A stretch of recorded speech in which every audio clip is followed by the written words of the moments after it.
Where is fugitive Cobb County attorney Richard Merritt? He has been on the run now for 13 days, and the US Marshals Service have had tips from all over the country. Yeah, Richard Merritt suspected of murdering his mother hours before he was set to begin a 15-year sentence for stealing his client's money. Senior I-Team reporter Dale Russell tracked Merritt's white-collar crime spree for 2 years and has now talked to his ex-wife and brother about where he might be. Jenine Merritt is terrified after what she calls a threatening phone call from her ex-husband before he ran. We wondered, what should people look for? What's he like? Can he change his appearance? The description of the convicted thief and suspected killer from his ex-wife and brother might surprise you. When Richard Merritt was first arrested, his wife Jenine watched his bond hearing from the courtroom. At the time, she asked us not to show her face as she urged the judge to keep her husband locked up. I'm in financial ruin. He squandered every cent we had. He's a deceitful, immoral person, but I never thought he would kill anybody. Now divorced, Jenine Merritt has no problem showing her face and expressing her fear. The kids and I are scared, and now that we know what he's capable of, we are afraid that he's going to turn up. For 2 years, the Fox 5 I-Team investigated how more than a dozen victims said well-known Cobb County attorney Richard Merritt stole their settlement checks after handling their personal injury lawsuits. A sentence of 30 years to serve 15 years. In January, a Cobb County judge sentenced Merritt to 15 years in prison for stealing more than $450,000 from 17 different clients.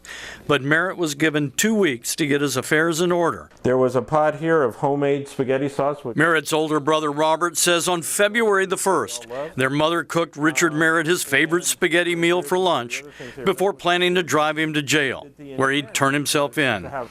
But with noodles and red sauce still on the stovetop, Shirley Merritt was beaten with a blunt instrument and stabbed to death about 50 feet away at the bottom of a stairwell. Richard Merritt took his mother's 2009 gray Lexus and vanished. I think he had decided he wasn't going, clearly.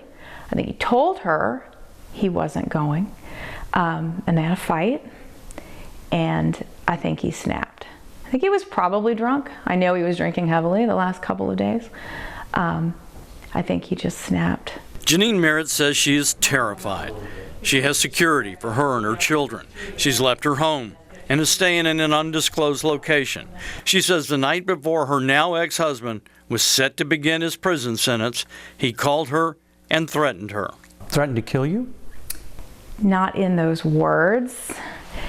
He said that he refused to ever let anyone else have me. So where is he? Where would he run?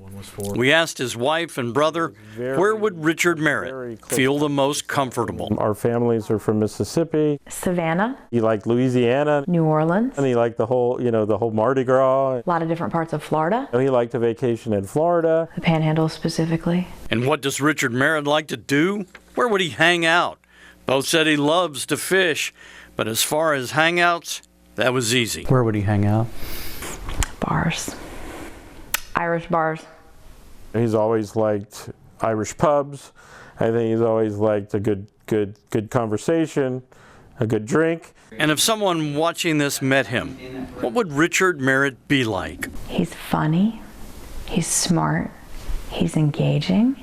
He can strike up a conversation with anyone about anything. He can get in there with the best of them and tell a story and talk politics. Both say Richard Merritt is a creature of habit, and Jenine is convinced he'll grab a baseball hat and sunglasses, but won't be able to stay in hiding. I think he is such a narcissist, and he has to have an audience. I don't think he can keep to himself forever. I think he's going to start going out in public and chit-chatting with people and getting cocky. Merritt has one tattoo, an Irish clover leaf with a crown on top on his right bicep. And one final thing, Merritt shaved his head before he left. That's him at the bond hearing. But his wife says he can grow a goatee in about 2 weeks and grow back his sandy brown hair in a month or so. But his wife says he can't grow a beard. He is on the run, suspected of murder. And if you think you see him, remember the words of his brother. I would be wary of him if I saw him, just to give him a wide berth. I would just call 911. Merritt is around 5'10", 170 pounds or so. I'm told the marshals have his passport, but he could sneak into another country. When asked if he would leave America, both his ex-wife and his brother said he'd never go to Mexico. But if he left the country, it would be Canada. Dale Russell, Fox 5 News.